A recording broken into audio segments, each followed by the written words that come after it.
What's going on, fellow YouTubers? Timmygudge1. Today we're playing Salem. It's made by the same creators of Haven and Hearth, and they've kind of taken over this game as their main project. I'm just going to jump in. So right there you can see our dude. You can zoom in with the mouse wheel. Off to the right of our hub is our crafting section and all of our game menus and toggle maneuvers and stuff like that, which I'll try to show you later. On the left is your mini-map and all your social inventory, so your buddy list, your actual inventory, chat system, and a couple of other mini-map options, but you don't really need to know that for now. Right now we're just going to focus on basic controls and stuff, so pressing in the mouse wheel can actually rotate the camera, like I said, scroll to zoom. Left click is to actually move your character, but WASD also works. Now we're going to go over to this guy right here and right click him and see what he wants. And poof, now we have our character. So our guy is kind of interesting. He's naked and really old looking, but I think we can fix that. But let's first go over, talk to this guy, see what he wants. And he doesn't speak to naked people, so we're gonna have to go over and get dressed. And if this game is anything like Haven and Hearth, our clothes is gonna be in that chest. So let's go over and talk to this dude. And oh, he changes your haircut style. I look like some kind of judge right now. Let's see what else he has. I don't know. I think that will be good enough. I'm not too picky. But we can't open the chest yet. We need a skill called Childish Things. So let's forget that for now. And oh, this tub changes your hair color. So I think I'm just gonna leave mine at brown. Yeah, brown is good. And let's see what this mirror over here does. And oh, it changes your facial hair. So okay, not crazy about that one. Let's see what else they have. Clean shaven looks a little weird. Okay, that's exaggerated. He looks Amish for whatever reason. Oh, yeah, that's good. Alright, now let's go into our studying section, and I'll actually show you how to acquire this skill. But first, on the left side of this character sheet, you have all your proficiency, so your arts and crafts and all that good stuff. And you also have your learning ability, which is at default at 100%. You can actually raise this, and this will actually change how much points you actually get off of studying things and different things like that. On the skill section right down the middle, though, you can see that I currently have none, but I have Childish Things that is available to buy. And when I click on it, it shows how many skills I need in the philosophy to actually buy and use. So I just bought that right now, and now I have it equipped, and you can see that it's now in my current, and I have survival skills available. You click on that, and it will show you that I need 200 in wilderness, frontier and wilderness, and 200 in hunting and gathering. Right now we don't really need to worry about that. We just got our skills, so let's open this chest, and here's our clothes. So let's get our guy equipped here. Let's actually go into the equipment section, not the inventory. Close that off. Alright, now let's put his pants on, and his pilgrim's hat, adventurer's boots, and priestly robes. Alright, now our guy is all swagged out and ready to go on his big adventure. So let's go back over to the left of us and see what this guy has to say. Okay, so now we're going to name our character. I believe I already have a character named Timmygudge1. I'm going to try it out quickly and see if it's available. No, it isn't. Okay, so I'm going to name my guy. What should I name my guy? I'm going to name my guy Mr. Dude, I think. Yeah. Alright, and it works. Awesome. So, say hello to Mr. Dude, everybody. Now, I think I have to right click on the boat itself and not talk to him. So let's just right click there. And here is our colony map. So let's go to Jamestown.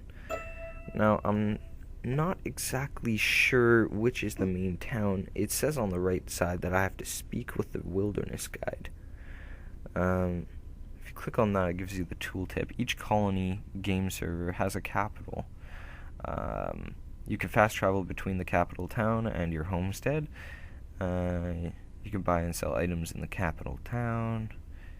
And that's pretty much it. Yep. Okay, so yeah, I am in Boston, which is the hometown. And this is just Jamestown. And I think the wilderness guide, yeah, he's over here off to the corner. So let's go talk to him. And through here, we can click OK, and he's going to show us our actual spawn point. But we can also enter in a homestead secret.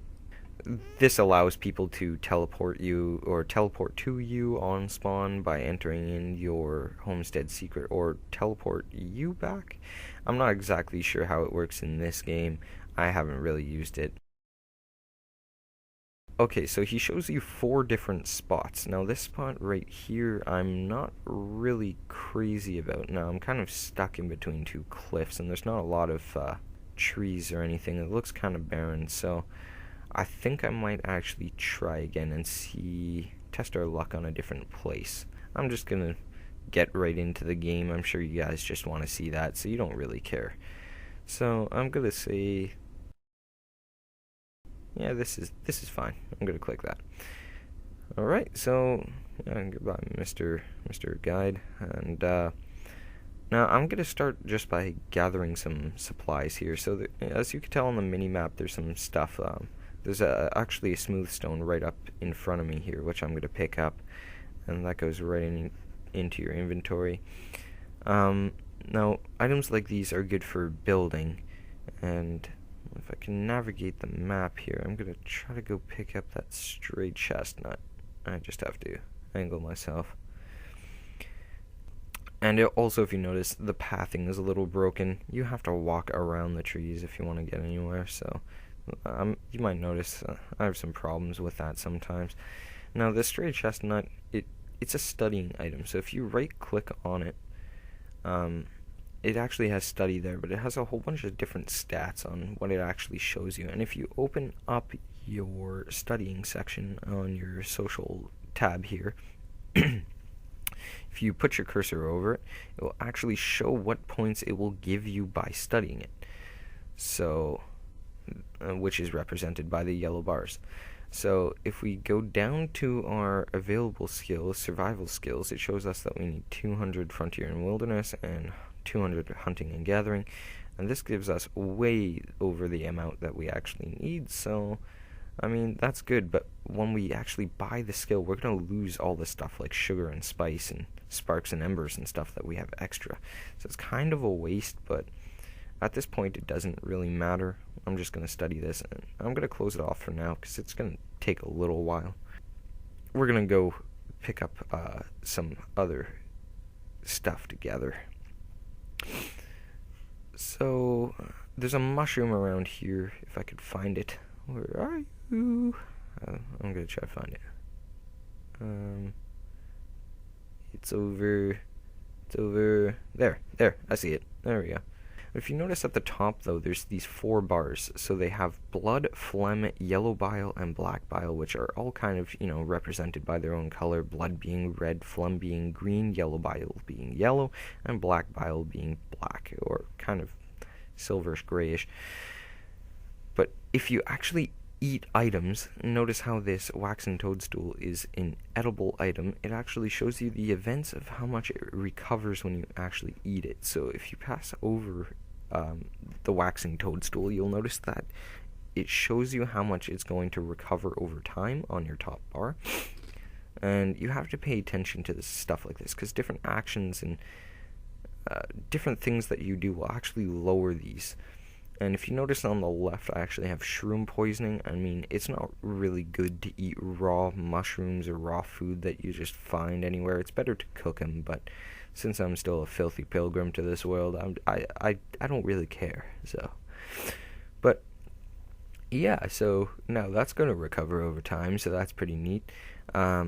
now I'm going to walk back over to my camp, which actually had an indicator showing that it's here. So there it is. Now I'm going to start by, first of all, I'm going to actually get this survival skills so I can hurry this up a bit. And now, as you can see, I have a whole bunch of new available skills, but on my right bar, on my my crafting and building tabs, you notice how they're highlighted. You actually go into them, and now you have all these options actually available to you. So I'm gonna make a wood pile, and I'm just gonna.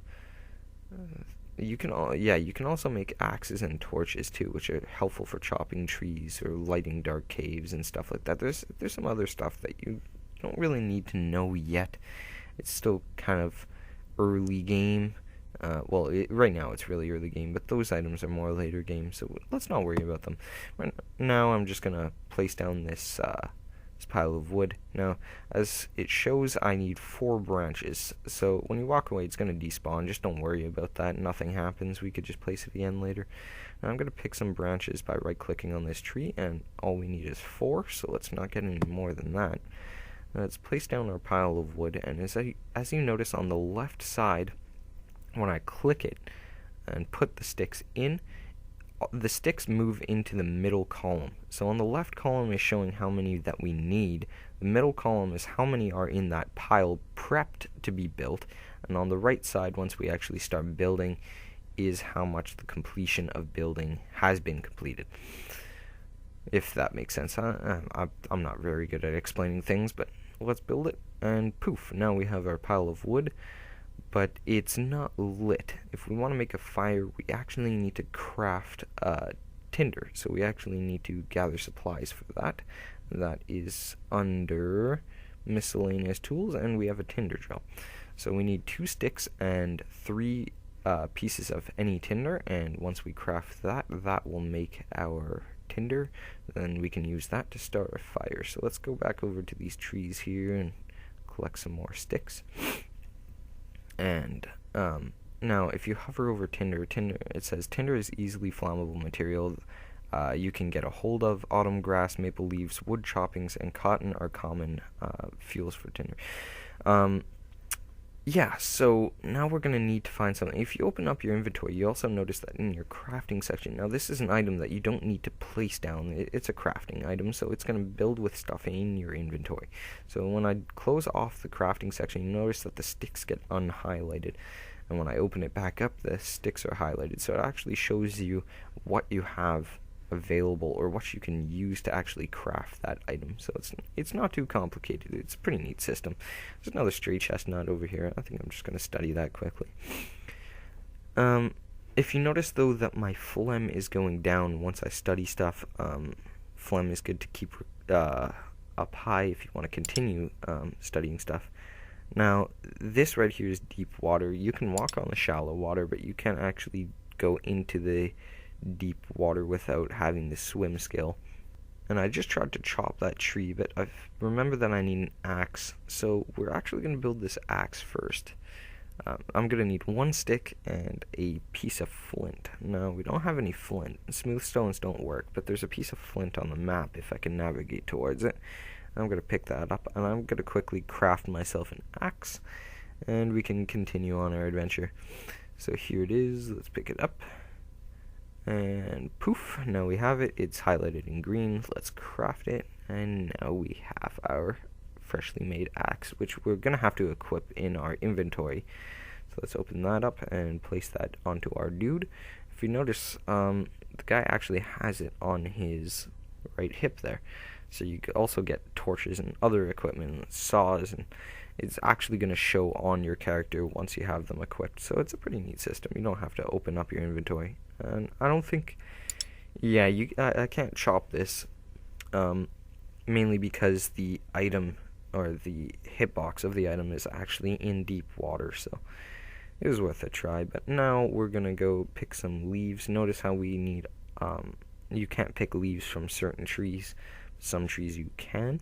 We're going to go over here and pick some leaves, and we're going to start by doing that. Now that tree only had 2 leaves. so we're gonna have to go get one more piece from another tree, sadly. So let's go over to this maple tree right here, get one more leaf, and we should be able to craft our tinder now. Oh, yeah, I forgot.